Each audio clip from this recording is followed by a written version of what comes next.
안녕하세요. 엔타임 강사 강현입니다. 오늘 구약 속의 마지막 때 20강입니다. 지금 우리가 에스겔서를 지금 살펴보고 있습니다. 에스겔서 속에서 나타나는 우리가 이제 마지막 때에 대해서 살펴보고 있는데, 이제 오늘 강의는 에스겔서가 알려주는 사단 마귀의 기원이라는 제목입니다.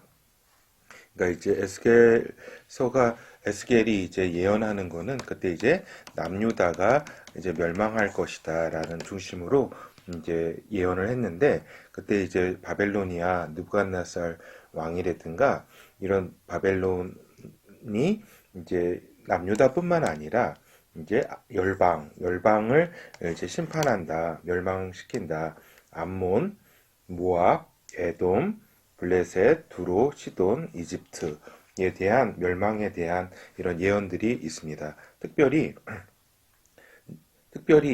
이 저기 두로 왕에 대한 26장, 27장, 28장은 조금 중요합니다. 요거는 좀 이따 말씀드리고, 이제 여기 이렇게 이스라엘 영토가 이렇게 보면은 여기 갈멜산 있잖아요. 이쪽 지중해, 여기 지중해 지역인데, 여기 이제 두로가 있었고, 시돈이 이렇게 있었습니다. 여기 이제 민족이 이제 페니키아 민족이 이제 여기에 이제 그 무역을 아주 번성시키고, 이 페니키아 문자도 이렇게 잘 썼잖아요. 그렇죠? 그래가지고 아주 번성하던 곳이었는데, 이제 하나님에 대한 심판이 있었다. 근데 이제 중요한 거는 이제 두로 멸망에 대한 설명을 하는 부분이 상당히 이렇게 중요하다. 그거는 왜 그렇게 중요하냐면은 이제 두로 왕을 이렇게 설명하는 과정 속에서 이렇게 두로 왕 심판에 대한 에스겔 예언이 있는데, 그 중에 이제 두로 왕을 묘사하는 부분 중에서 이제 사단의 기원에 대해서 알 수 있는 그러한 정보들을 주고 있다. 정보와 지식을. 그래서 보통 보면 우리가 어떤 거를 묘사할 때 이제 원관념, 보조관념이 있잖아요. 그러니까 원관념이 어떤 거예요? 두로왕이죠. 그러니까 두로왕을 이렇게 비유하거나 묘사하기 위해서 어떤 보조관념을 갖고 오잖아요. 근데 그래서 이제 원관념이 원래 중요하잖아요. 근데 우리는 지금 이 두로왕에 대한 심판 예언을 이렇게 읽고서는 이 두로왕은 그때 살던 두로왕이 누군지, 예? 누군지 아무런 이제 그렇게 관심도 없고, 사실 큰 필요도 없어요. 그게 중요한 게 아니라 오히려 이제 보조관념이 더 중요해요. 이거를 두로왕을 묘사하기 위해서 이제 묘사된 부분이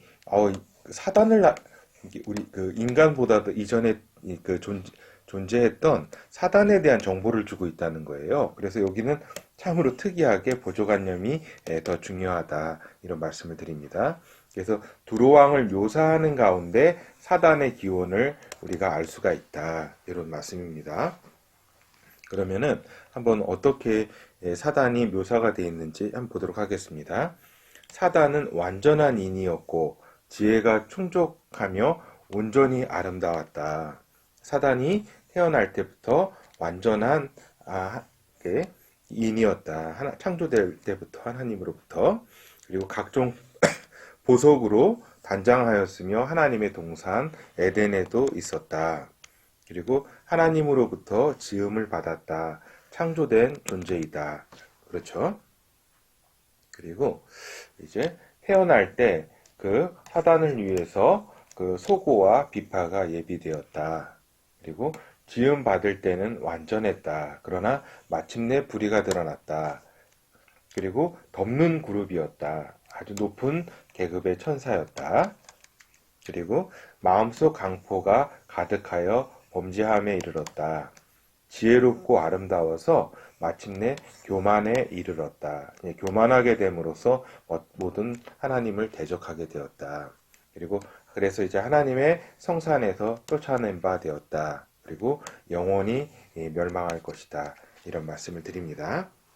그래서 이제 우리가 이 사단이 이제 중요한 거는 이제 하나님으로부터 처음에 지음받은 창조된 지음받은 존재였다. 지음받은 천사였다. 천사 중에서 그룹이었다. 덮는 상당히 그 높은 계급의 이런 천사였다. 그러니까 어떤 이게 사단의 실체죠. 원래 실체였는데 이제 타락을 해가지고 하나님을 대적하면서 내가 하나님처럼 되겠다. 응? 이런 이제 마음을 품으면서 이제 하나님께 이제 그 대적을 하게 됨으로써 이제 하나님으로부터 쫓아낸 바 되었다. 그래서 하나 멸망할 것이다. 그리고 이제 굉장히 이렇게 사단을 이제 묘사한 부분 중에 지혜로웠다. 그리고 아름다웠다는 부분이 여러 번 있습니다. 여러 번 표현되어 있습니다. 그러니까 처음에는 굉장히 지혜롭고 아름다웠지만 이제 완전히 가장 추한 존재고 가장 이제 그 지혜로운 것 같으나 가장 멍청한 이제 존재가 된 것이죠. 이거는 하나님을 떠나면서 어쩔 수 없는 운명이라고 할 수 있겠습니다. 여기 에스겔서 27장 살펴보도록 하겠습니다.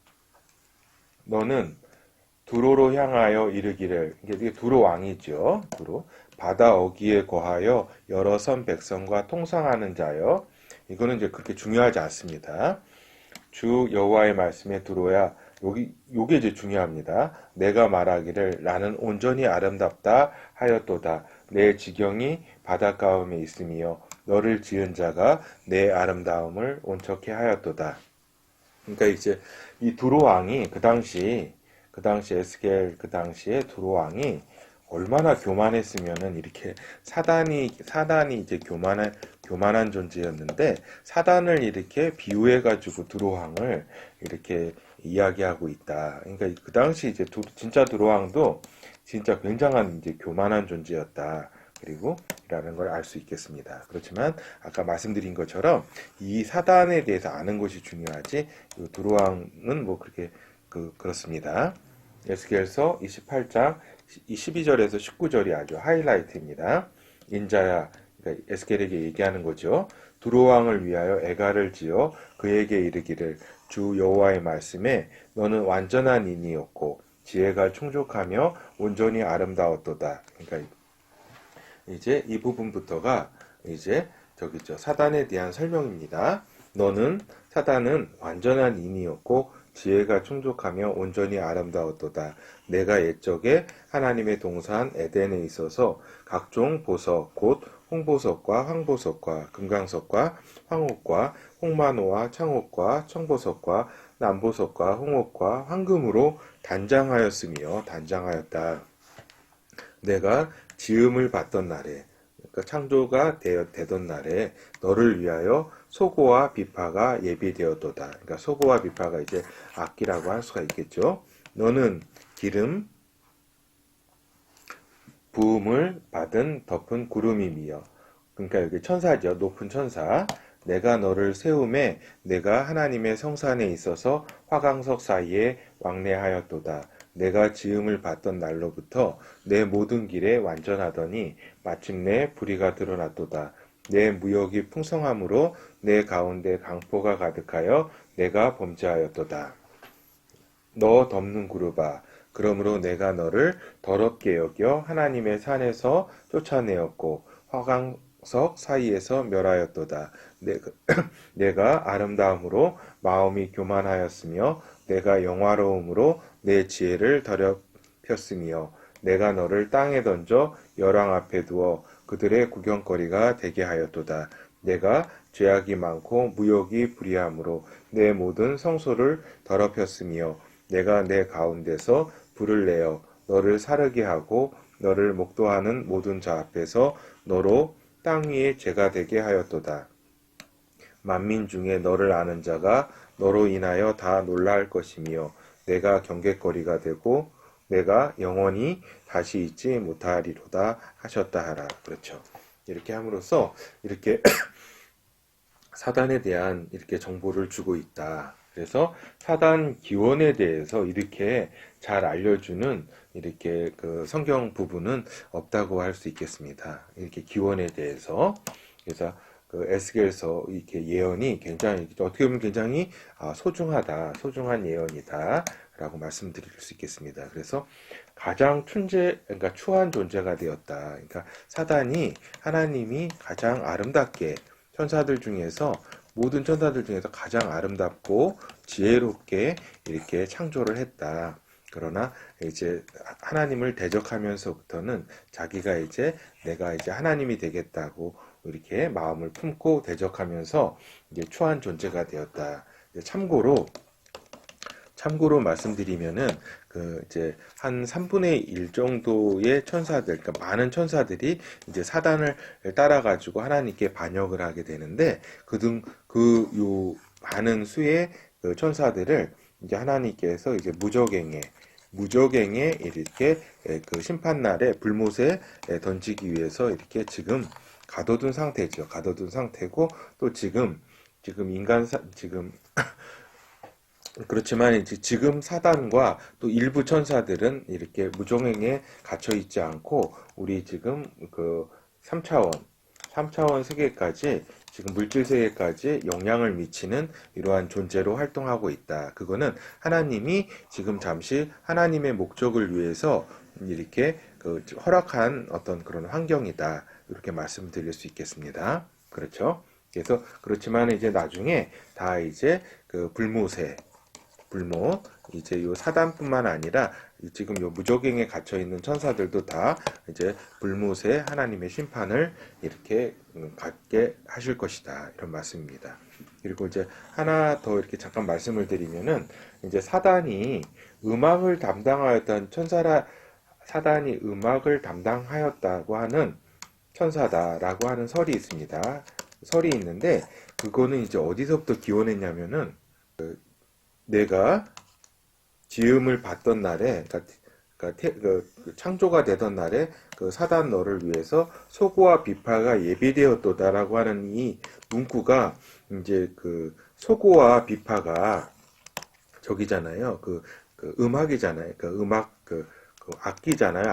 악기가 예비되었도다. 그래서 그러니까 요거를 이렇게 해석할 수도 있어요. 그러니까 요 아름답게 창조된 이 사단이 에게 소고와 비파를 주어가지고 하나님의 음악을 담당했다라고 하는 의미로부터 출발해가지고 이제 그 사단이 음악을 담당했던 천사다 이렇게 이야기가 나올 수가 있습니다. 분명히 그러한 개연성이 이렇게 가능성이 있다. 그러나 제가 볼 때는 그 의미보다는 이제 요 지음을 받던 날에 이게 있기 때문에 소고와 비파로 이렇게 막 저기했다. 그러니까 축하해 주었다. 알겠죠? 그 전에 이러한 저기들은 있었으니까 악기라든가 천사들이 다 있었으니까 그러니까 이제 그 의미가 이제 요 사단으로 하여금 이러한 음악 악기를 담당하게 했다기보다는 그거보다는 더 축하로 이렇게 소고와 비파라든가 이렇게 축하해 주었다. 우리가 돌잔치라든가 막 이렇게 하잖아요. 축하잔치. 그것처럼 그런 의미가 더 이렇게 본문에서는 더 강하다. 이런 말씀을 드릴 수가 있겠습니다. 물론 이제 그 타락한 천사들 중에는 사단과 함께 타락한 천사 중에서 많은 천사들이 또 하나님께 음악을 담당했던 천사들이 있어서 또 이렇게 악한 곳에 이제 악한 음악이 또 역사하는 그러한 경우도 있다. 이렇게 생각해 볼 수 있겠습니다. 그래서 사단이 꼭 하나님의 음악을 담당했던 천사라고 이렇게 볼 수도 있지만 또 그렇게 보지 않을 수도 있다. 이런 말씀을 드립니다. 감사합니다.